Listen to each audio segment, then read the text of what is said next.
Hello दोस्तों, मैं कुमुद। मैं बहुत दिनों बाद अपना आज वीडियो लेकर आई हूँ और इस दौरान बहुत सारे देश में राजनीतिक, सामाजिक, आर्थिक तौर पर परिवर्तन देखने को मिला। खैर, मैं उन सब की चर्चा नहीं करना चाहती हूँ, लेकिन जनसंख्या के तौर पर भी हम बहुत सारे चेंजेस देखे।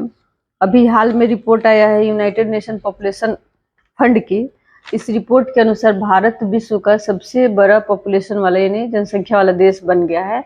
हम चीन को भी पीछे छोड़ चुके हैं जनसंख्या के मामले में। चीन से भी हम 29 लाख ज़्यादा हो चुके हैं और हमारी कुल जनसंख्या जो है 142.86 करोड़ हो गया है और चीन की जनसंख्या है वो 142.57 करोड़ है, यानी कि हम 29 लाख ज़्यादा हो चुके हैं। खैर, कोई बात नहीं, किसी चीज़ में तो हम आगे हैं, चाहे वो जनसंख्या ही क्यों ना हो।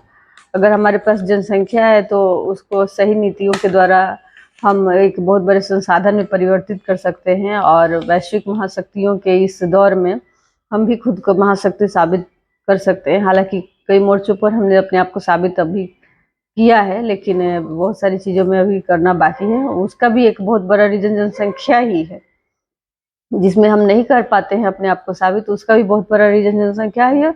और दूसरी बात की जनसंख्या ही हमें उस लेवल पर भी लेके जाएगी, तो उसके लिए नीतियाँ इस तरह से बनाई जाए कि हमारी जनसंख्या जो है वो एक बोझ नहीं लगे, वो एक रिसोर्स के तौर पर यूज हो। तो इस तरह से हम महाशक्ति बनने के कगार पर पहुंच चुके हैं और विश्व का सबसे ज़्यादा यूथ पॉपुलेशन जो है वो भारत में ही है इस रिपोर्ट के अनुसार।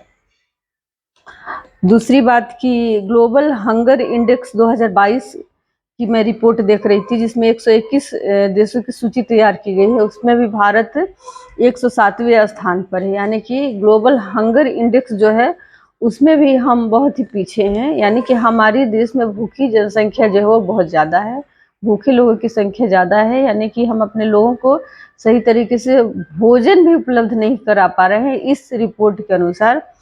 हालांकि ये जो ग्लोबल हंगर इंडेक्स जो है, इसके भूख का आकलन जो है वो जो इसका आधार है वो मल्टी डायमेंशनल नेचर का होता है। यानी कि इसके भूख के आकलन में सिर्फ भूख को ही शामिल नहीं किया जाता है, बहुत सारी चीज़ों को शामिल किया जाता है। और इसलिए इस पर समय समय पर प्रश्न उठते रहते हैं कि इसका जो मानक है, जो इसका स्टैंडर्ड है, क्या वो सही है। क्योंकि इस रिपोर्ट में हम देखते हैं कि दक्षिण एशियाई देशों में एकमात्र अफगानिस्तान है जिससे जो हमसे पीछे है। बाकी पाकिस्तान या श्रीलंका, जो पिछले साल श्रीलंका में हुआ आप जानते ही हैं, तो अब पाकिस्तान और श्रीलंका भी हमसे ऊपर हैं। पाकिस्तान में भी कम भूखे लोग हैं हमारे देशों की तुलना में, और यहाँ तक कि श्रीलंका में भी, जहाँ की इतना भूख को लेके तमाशा हो गया, अन्न को लेके, जो अन्न की उपलब्धता है उसको लेके कितना ज़्यादा वहाँ पर हो गया। तो ये उसके इसी इसी वजह से जो इसका रिपोर्ट है उसकी रिपोर्ट पर हमेशा ही प्रश्न चिन्ह लगते रहता है, राजनीतिक तौर पर भी और सामाजिक तौर पर भी। क्योंकि हम क्या पाकिस्तान और श्रीलंका से भी पीछे हैं भूख के मामले में।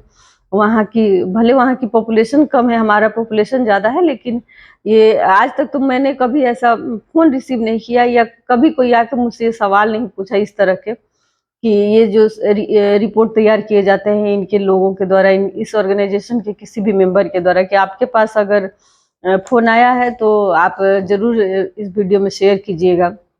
लेकिन मैंने आज तक कभी भी इस तरह के किसी भी सर्वेक्षण में हिस्सा नहीं लिया है। कभी फ़ोन या किसी भी थ्रू से मैंने इसमें हिस्सा नहीं लिया है। तो ये इसीलिए इस पर प्रश्न चिन्ह उठते हैं। ये कुछ एक सैंपल, लोगों के एक सैंपल के द्वारा इस क्वेश्चनर बना के इसको तैयार की जाती है। ये तो इस तरह के किसी भी सैंपल सर्वे में मैंने कभी भी भाग नहीं लिया। मुझे कभी भी कोई कॉल नहीं आया है, फिर कहीं आते जाते कभी कोई ऐसा व्यक्ति नहीं मिला इस संगठन के, इन ऐसे संगठनों के व्यक्ति कभी नहीं मिले जो सर्वे कर रहे हों, मुझसे कुछ क्वेश्चन पूछें।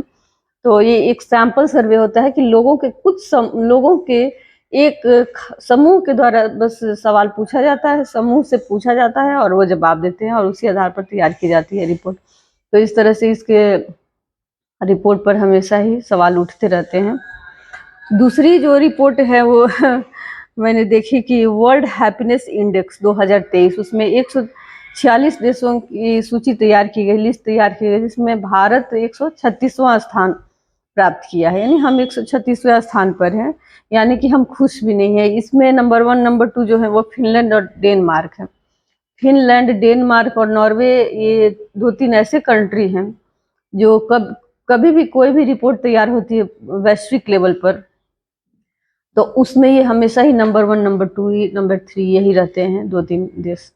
क्योंकि जब आप देखेंगे कि ट्रांसपेरेंसी इंटरनेशनल का रिपोर्ट तैयार होता है जो भ्रष्टाचार को लेके होता है, तो उसमें भी ये देश ही नंबर 1 नंबर 2 नंबर 3 रहते हैं। इसका मतलब ये नहीं कि ये यहाँ ज़्यादा भ्रष्टाचार है, यानी कि सबसे कम भ्रष्ट देशों की सूची में ये नंबर 1 नंबर 2 रहते हैं। उसमें भी हमारा देश बहुत ही खराब पोजीशन पर रहता है। और ये वर्ल्ड हैप्पीनेस इंडेक्स 2023 में भी हम 136 नंबर पर हैं 146 देशों के सूची में, यानी कि हम खुश भी नहीं हैं।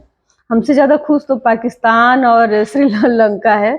वो पाकिस्तान का हमसे ज़्यादा नंबर उनको मिला है, वो 103 नंबर पर है इस सूची में। सॉरी, श्रीलंका का नहीं मैं बता रही हूँ, लेकिन पाकिस्तान 103 नंबर पर है इस सूची में, यानी कि भारत जो है 136वां नंबर पर है। पाकिस्तान में इतनी भूख और बेरोजगारी और महंगाई है, लेकिन उसके बावजूद भी पाकिस्तानी हमसे ज़्यादा खुश हैं। तो ये खुशी जो है एक आंतरिक अभिव्यक्ति होती है, आंतरिक सोचने, आंतरिक एक समझ होती है। कभी-कभी हम छोटी-छोटी चीज़ों पर ही बहुत खुश हो जाते हैं। कभी-कभी बहुत बड़ी बातें भी हो जाती हैं तो हमें असर नहीं करती है। ये उम्र पर भी शायद निर्भर करती हैं। एक्सपीरियंस्ड लोगों को बहुत सारी चीज़ें खुश नहीं कर पाती हैं। वो अपनी ज़िंदगी में बहुत सारी चीज़ें ऐसी देख लिए रहते हैं जिससे कोई फ़र्क नहीं पड़ता है उनकी ज़िंदगी में। और इस तरह से खुशी एक आंतरिक प्रक्रिया है, और साइकोलॉजी पढ़े हुए लोग इसको बेहतर तरीके से समझा सकते हैं। मैं तो साइकोलॉजी नहीं पढ़ी हूँ, इसलिए मैं उतने अच्छे से इसकी व्याख्या नहीं कर सकती हूँ, लेकिन इस मामले में भी हम खुश नहीं हैं। इसके रिपोर्ट में भी हम बहुत ही पीछे हैं। अगर आपको मेरा वीडियो अच्छा लगा हो तो वीडियो को लाइक कीजिएगा और मेरे चैनल को सब्सक्राइब कीजिएगा। Thank you.